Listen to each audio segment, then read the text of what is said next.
One of the 5 inmates still on the run after escaping the Orleans Parish Justice Center. And as Eleanor Tabone explains, this is not the first time he's escaped.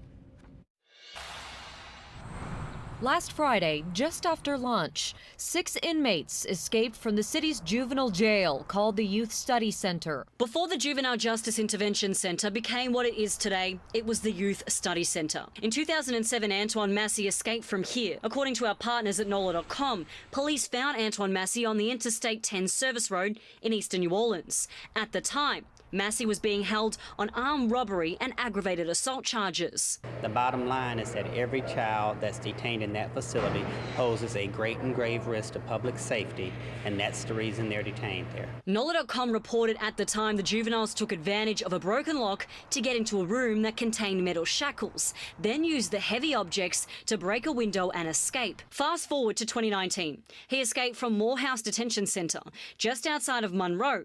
He was caught the same day, but in Texas. I believe that Antoine Massey probably wasn't handled properly. Then in 2023, Massey did it again. In November of 2023, Antoine Massey was ordered into our ankle monitor program, and he was placed on ankle monitor, and 2 very short hours later, he cut his ankle monitor off. Matt Dennis with Assured Supervision Accountability Program, or ASAP, an electronic monitoring company, says Massey was a red flag from the start. The truth is, Antoine Massey didn't just escape my ankle monitor.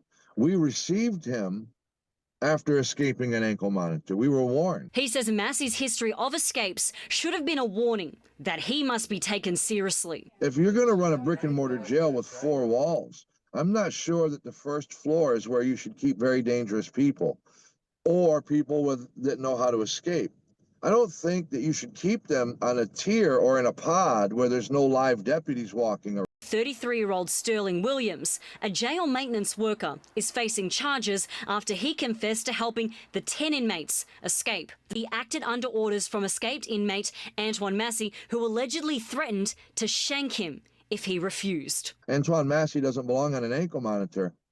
Antoine Massey doesn't belong on the first floor of an unsupervised pod.